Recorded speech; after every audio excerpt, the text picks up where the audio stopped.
Bonjour et bienvenue dans la rubrique podcast de Vision Times.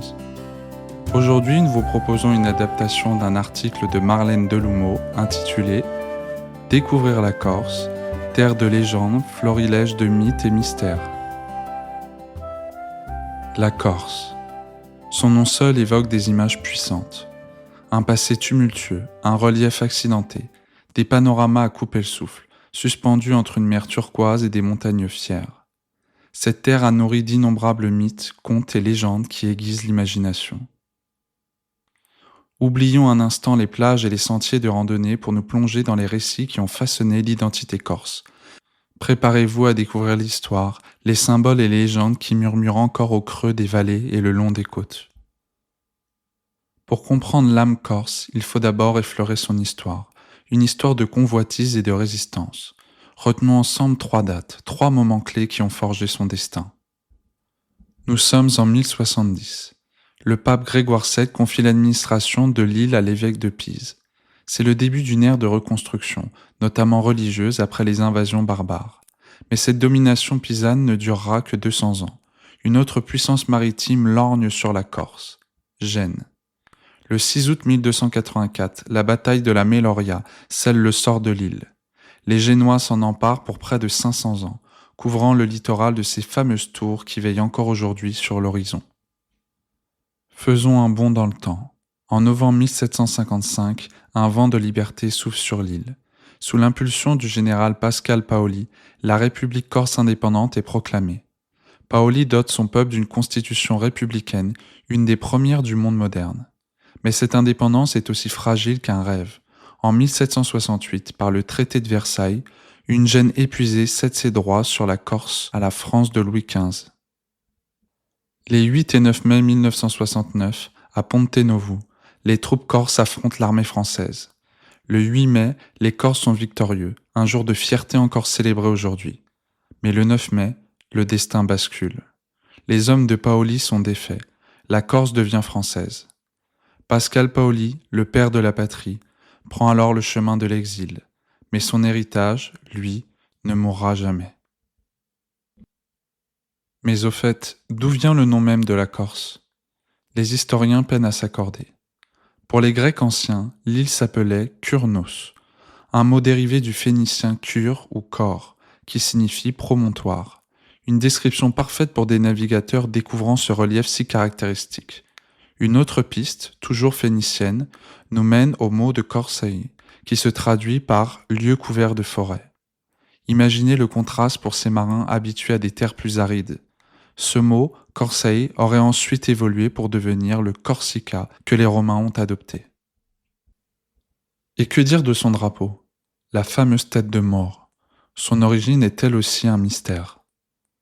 La légende la plus populaire raconte qu'elle représente la victoire des Corses sur les Sarrasins, la tête de l'ennemi vaincu, brandie en guise de trophée. Le bandeau sur le front a sa propre symbolique. Certains disent qu'il couvrait les yeux du mort, signe de son asservissement. C'est Pascal Paoli qui l'aurait relevé sur le front, pour symboliser la libération et l'ouverture des yeux du peuple corse sur son destin.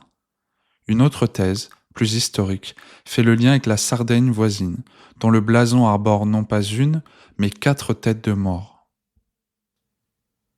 Laissons maintenant la parole aux légendes, nées de ces paysages grandioses.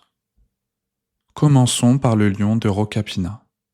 Si vous naviguez entre Porto Vecchio et Sartène, votre regard sera immanquablement attiré par un rocher à la silhouette saisissante, un lion comme perché sur un trône de granit. La légende raconte qu'à l'époque des Sarrasins, un seigneur aussi puissant que redouté vivait ici. Sa chevelure ébouriffée lui avait valu le surnom de lion. Il tomba éperdument amoureux d'une femme qu'il ne pouvait épouser. Mort de chagrin, il implora les dieux et fut pétrifié par la douleur, transformé pour l'éternité en ce gardien de pierre qui contemple la mer. Plus au sud, à Bonifacio, une autre silhouette hante les falaises. La Dame Blanche. C'est la tragique histoire de 2 amants issus de familles rivales. Leur amour, vécu en secret, fut découvert. Pour ne pas être séparés, ils décidèrent de fuir en bateau. Mais la mer, cette nuit-là, était en furie. Une tempête terrible se déchaîna. Le jeune homme réussit à gagner la rive, mais sa bien-aimée, Bianca Maria, fut emportée par les flots. Depuis, par certaines nuits de tempête, on dit pouvoir apercevoir son ombre éplorée, errant sur les falaises, pleurant son amour perdu. De la mer nous vient aussi l'histoire du Christ noir. La légende raconte que dans la nuit du 2 au 3 mai 1428, deux pêcheurs trouvèrent un crucifix en bois d'ébène flottant sur les eaux, guidé par une lumière surnaturelle. Ramené à l'église, la statue disparut mystérieusement, pour être retrouvée à l'endroit précis où fut ensuite bâtie l'église Sainte-Croix. Il avait choisi sa demeure. Aujourd'hui encore, ce Christ noir est porté en procession, rappelant son histoire miraculeuse, unissant la foi et le mystère. Enfin, près de Propriano, la légende de la fée Dulmetta nous raconte une histoire de courage et de récompense. Un berger, désespéré par une sécheresse qui décimait son troupeau, s'aventura loin dans les terres. Émerveillé par la beauté du fleuve Baratti, il vit soudain apparaître une fée. Pour le récompenser de sa persévérance, elle fit jaillir du sol une source d'eau fraîche et vivifiante. Depuis ce jour, dit-on, une source thermale coule en ce lieu, offrant ses bienfaits aux habitants et aux visiteurs.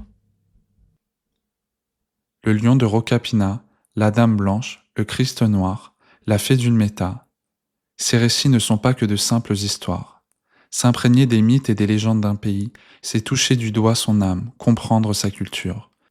Car après tout, les légendes ne véhiculent-elles pas des valeurs à préserver ?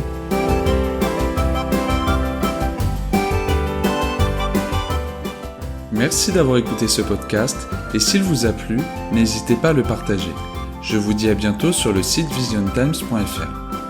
L'extrait de musique que vous avez écouté nous est gentiment offert par l'artiste Tony Chen, que vous pouvez retrouver sur YouTube.